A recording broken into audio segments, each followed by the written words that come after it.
दोस्तों हमारे एक सब्सक्राइबर ने क्वेश्चन किया था कि वो उनका जो क्रेडिट कार्ड का पेमेंट है हर टाइम समय से पहले कर देता है, मतलब ड्यू डेट से पहले कर देता है, लेकिन उसके बाद भी उनका जो क्रेडिट स्कोर है वो 44 पॉइंट ड्रॉप हुआ था। और उन्होंने ये भी कहा था कि उन्होंने बीच में एक क्रेडिट कार्ड के लिए अप्लाई किया था जो कि उनका पिन कोड की वजह से अप्रूव नहीं हो पाया।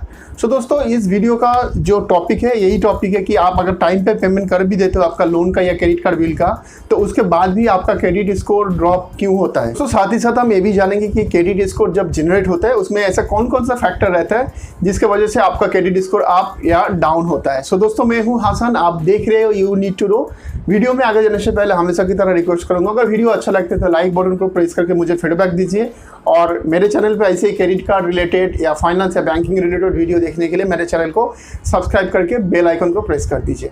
दोस्तों credit score up and down कैसे होता है उसको जानने के लिए सबसे पहले ये जानना जरूरी है कि क्रेडिट स्कोर जब कैलकुलेट होता है उसमें कौन कौन सा पैरामीटर रहता है और उनका क्या रोल रहता है। तो दोस्तों उसको जानने के लिए मैं एक चार्ट दिखा रहा हूँ, इस चार्ट के द्वारा हम एक एक पॉइंट पर डिस्कशन करेंगे और बात करेंगे कि क्या क्या कंडीशन है, क्या क्या क्राइटेरिया है। होता है ना, चार जो है पैरामीटर रहता है, मेजर पैरामीटर रहता है। एक होता है आपका ऑन टाइम पेमेंट, सेकंड होता है आपका क्रेडिट यूटिलाइजेशन, थर्ड होता है आपका duration and credit type mix, और फोर्थ होता है अदर डिटेल्स।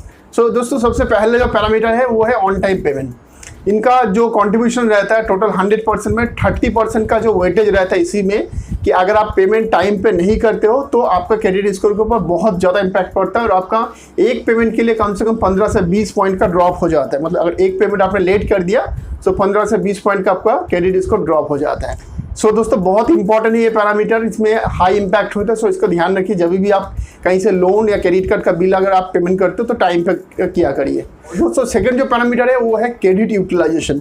अब ये क्रेडिट यूटिलाइजेशन होता क्या मैं बता देता हूँ। अगर आपके पास कोई क्रेडिट कार्ड है उसका जो भी लिमिट होता है उस लिमिट में से आपने कितना खर्चा करते हो उसको ही क्रेडिट यूटिलाइजेशन आपको बोला जाता है। अब एग्जाम्पल के लिए मैं बताता हूँ, मान के चलिए आपका 1 लाख का क्रेडिट लिमिट वाला एक क्रेडिट कार्ड आपको मिला हुआ है और आपने शॉपिंग करके 40,000 का आपने शॉपिंग कर लिया और आपका बिल जनरेट हुआ 40,000 का, तो आपका उस महीने का जो है क्रेडिट यूटिलाइजेशन हुआ 40,000 डिवाइडेड बाय 1 लाख, मतलब टोटल आपने स्पेंड कितना किया और टोटल आपका लिमिट कितना था उसका परसेंटेज होता है, मतलब यहाँ पे हो गया 40%। सो दोस्तों क्रेडिट यूटिलाइजेशन का जो टारगेट रहता है वो रहता है लेस देन 30%, मतलब आपका जितना भी क्रेडिट लिमिट है उसका 30% के नीचे रहेगा तो सबसे एक्सीलेंट माना जाता है। 30 से लेकर 50 तक जो होता है गुड रहता है, 50 से लेकर 80 तक जो है बैड रहता है, और उसके ऊपर जाता है तो एकदम बहुत ख़राब होता है। सो दोस्तों ध्यान रखिए, आपका कोशिश करिए आपका जो भी क्रेडिट कार्ड है लिमिट है उसको 30% या उससे नीचे रखने की कोशिश करिए। सो दोस्तों अब बात करते हैं तीसरा जो पैरामीटर है वो होता है क्रेडिट ड्यूरेशन एंड मिक्स। दोस्तों सबसे पहले इसमें दो पैरामीटर है, क्रेडिट ड्यूरेशन है और मिक्स है। सो हम बात करते हैं क्रेडिट ड्यूरेशन। दोस्तों क्रेडिट ड्यूरेशन ये होता है कि आपका जो मान के चलिए आपने क्रेडिट कार्ड लिया है और एक पर्सनल लोन भी लिया है, और आपने सबसे पहले जो क्रेडिट कार्ड लिया था उसके 1 साल के बाद जो है आपने पर्सनल लोन चालू किया।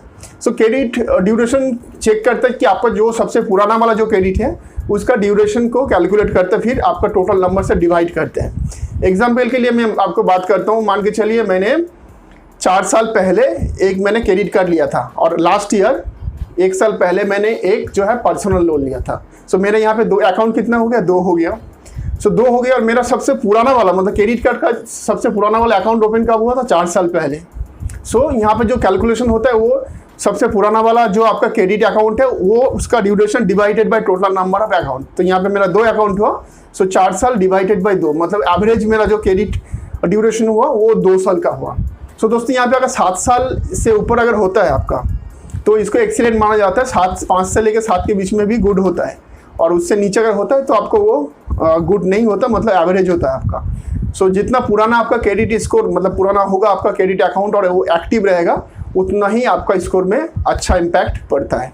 अब बात करते हैं क्रेडिट मिक्स। दोस्तों क्रेडिट मिक्स मतलब होता है लोन जो होता है, क्रेडिट जो होता है वो 2 टाइप का होता है, एक होता है सिक्योर और एक होता है अनसिक्योर। जैसे कि आपने होम लोन ले लिया या फिर आपने बाइक लोन ले लिया, सो ये होता है आपका सिक्योर लोन, क्योंकि कंपनी के पास ऑलरेडी आपका लोन के बिहाफ में कुछ है सिक्योरिटी, तो उनको सिक्योर लोन बोला जाता है। और जो हम लोग क्रेडिट कार्ड लेते हैं या फिर पर्सनल लोन लेते हैं इसमें कंपनी के पास आपके लोन के बिहाफ में कुछ नहीं रहता, तो अनसिक्योर लोन कंसिडर होता है। सो अच्छा क्रेडिट स्कोर के लिए आपका क्रेडिट हिस्ट्री में, मतलब टोटल क्रेडिट अकाउंट के अंदर सिक्योर और अनसिक्योर दोनों होना चाहिए। अगर तो इसमें जो वेटेज रहता है 25% का वेटेज रहता है, और जो मैंने पहले जो बताया था क्रेडिट यूटिलाइजेशन, वो भी उसमें भी 25% का वेटेज रहता है। सो दोस्तों दोनों ही पैरामीटर बहुत इंपॉर्टेंट है।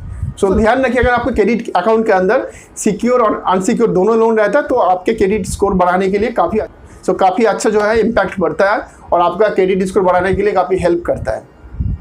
दोस्तों आप बात करते हैं अदर फैक्टर की तरफ। दोस्तों अदर फैक्टर में 20% का वेटेज है। इसमें होता क्या है, जब भी आप लोन या क्रेडिट कार्ड अप्लाई करते हो तो आपका जो कंपनी है वो आपका सिविल स्कोर को ना हार्ड मतलब पूरा चेक करते रहता है, मतलब हार्ड इंक्वायरी होता है। हार्ड इंक्वायरी मतलब और सॉफ्ट इंक्वायरी थोड़ा सा आपको ब्रीफ आइडिया देता हूँ।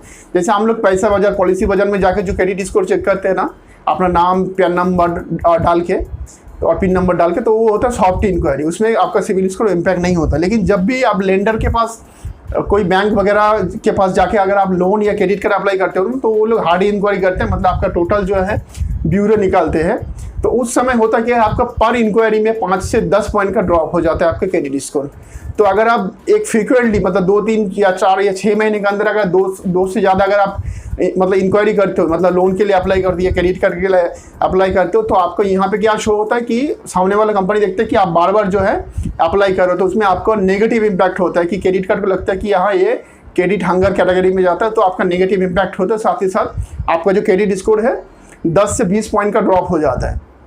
सो दोस्तों ध्यान रखिए, कभी भी जो है लास्ट 3 महीने के अंदर एक से ज़्यादा इंक्वायरी मत करिए। उससे ज़्यादा अगर होता है तो आपका क्रेडिट स्कोर बहुत ज़्यादा जो है इम्पैक्ट होता है। सो बार बार आप लोन रिजेक्ट मत करें। अगर एक बार रिजेक्ट हो जाता है तो एटलीस्ट 4 से 5 महीने तक कोई लोन अप्लाई मत करें।